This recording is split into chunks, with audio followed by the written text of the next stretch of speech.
Jason Bowman reporting live from Alexandra Palace in London for Day 3 coverage of the Mosconi Cup. I'm joined by Mike Pinozza of Billiards Digest. We're here to preview Day 3 in this year's Mosconi Cup. Big day for Team USA, Mike. So I think after Day 1, it seemed like the conversation was, whew, what a relief. Team USA is still in this thing.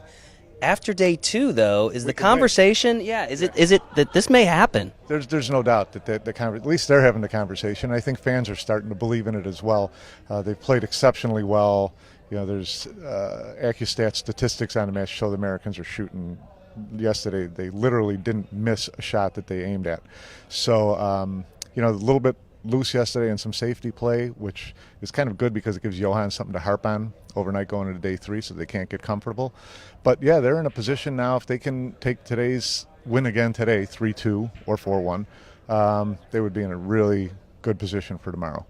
Yeah, I think a big factor in things this year is at this point, Team USA is feeling confident, and that's not something that I think we've seen the last several years. How big is that, in your opinion, just the confidence level these guys have at this point? It's everything because, they're so used to being told that they can't win, and they're great players. Everybody in this tournament's a great player. That's why everybody talks about matchups, and who's going to play who, and, it's a race to 5 with great players. Anybody can win. So you just have to get them to believe in themselves, which Johan and Jeremy have done this year. And once they believe in themselves, they don't make the mistakes that they've made in the past. They don't make the sloppy little errors in position play or safety play. That's confidence does that. Yeah, and on the flip side of that is Team Europe, and something we've not seen from them in the past is pressure. Do you think Team Europe is starting to feel a little bit of pressure as we get later and later into this tournament? They would probably tell you no, but there's not a doubt in the world that they're not used to being in this position, so they're not sure how to handle it. The only one who's ever been on a losing side, on that team is Niels. So I think so. It's one of those situations where, okay, how do we fight back, and how do we do that without putting too much pressure on ourselves? So today they come in early 2 games down, right, which it can turn around in a hurry, but there's no doubt that they're coming in saying we have to win the day. If we lose the day and we're down 9-6 or 10-5, tomorrow's going to be, it's kind of just waiting for the parade. So they're gonna come out fighting and scratching. They've got a pretty good lineup stacked up tonight, but they needed to. So we'll see how the U.S. handles it. Yeah, so U.S. has been successful the first 2 days, but the one thing we've yet to see from them is for them to come out and win that first match. Should that happen today, how significant do you think that would be in determining kind of the overall outcome of this thing?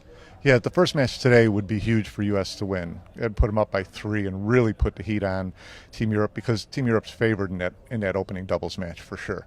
So, and then the second match is Sky Woodward singles against Alex Kazakis. And I think, in my mind, Skyler's the favorite in that match. So, Europe would be looking at really having a lot of pressure on them if they don't win the first match. By the same token, U.S. has lost the first match each day. To me, the more important thing is they've finished strong both days. They finished with 2 in a row both days. The first day they finished with 3 in a row. That's, when you can walk out of here having won the last couple matches, the difference with how you feel as to how your opponent feels, it's pretty significant. Yeah, and you kind of mentioned some of the matches. Let's just run through real quick for the folks at home. You've got Niels Fyan and Albin Ocean in the first match against Skyler Woodward, Tyler Steyer. What do you think in that match? Well, Ocean and Fan, that's their 2 best players. I mean, right. Fan has not had a great tournament so far. He's lost both his matches, but he's such a veteran. He's so solid a player, and Albin is just unflappable. So they've got to be looked at as a pretty heavy favorite in that. Corey hasn't played terrific, but he hasn't played bad. Yeah. Tyler, of course, has been fantastic, but this is the type of match where Europe knows they're the favorite in this, so you never know whether that puts a little more pressure on them or not. Right. Because if Tyler and Corey were able to steal this match, that would Skyler and Tyler actually in the first match. Oh, Woodward. Yeah. Okay. Woodward. Yeah. Woodward, yeah. I'm sorry. My mistake. That would really put a dent in their hopes. But you think Team Europe is the advantage in the first match, most likely? Still the favorite for sure. Gotcha. Second match, we got Kazakis and Skyler Woodward once again matched up. Yeah.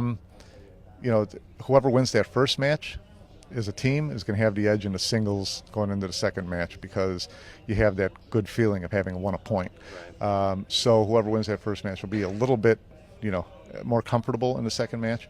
I still like Sky in the second match. I think he hasn't gotten to play singles yet, and I think that's where he'll excel. All right, third matchup. We're going to see Niels and Catchy in that match against Corey Duell, and that's where we'll see him playing with Tyler Steyer. Right. Okay. So that's a matchup that I kind of like the U.S. in that matchup a little bit because Catchy's, he struggled yesterday for sure, and so it's got to be playing in his head. Of course, how the first two matches go is going to affect how confident and how loose he comes out in that match. So, but I think that's a good shot for the U.S. to steal one there. Yeah, the fourth matchup might be a tough one. Jason Shaw and Skylar Woodward. It's a solid matchup. I mean, to me, that's no different than Shane against Jason as far as the ability to win. I mean, Skylar can put 5 racks together pretty quickly. So if he's feeling confident, if he's had a good run at the start of the day, I think he's got a pretty good shot. Yeah, we're going to see a heavy dose of Skylar today. 3 matches. Skylar Woodward will go a long way in determining Team USA's success today. Would you agree? Absolutely, and I think he knows that, and hopefully it's something that he embraces. Yeah.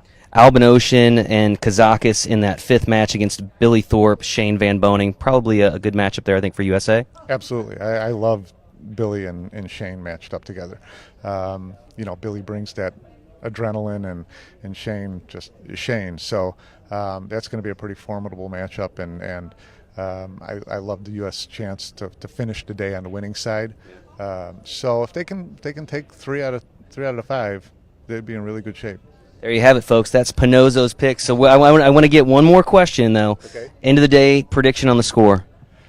If I had to bet, I would say 3-2 Europe, but I'd love to see the U.S., and it's certainly possible the U.S. could steal one of the matches and go 3-2. I don't think anybody's going to roll 4-1 or 5-0 on anyone.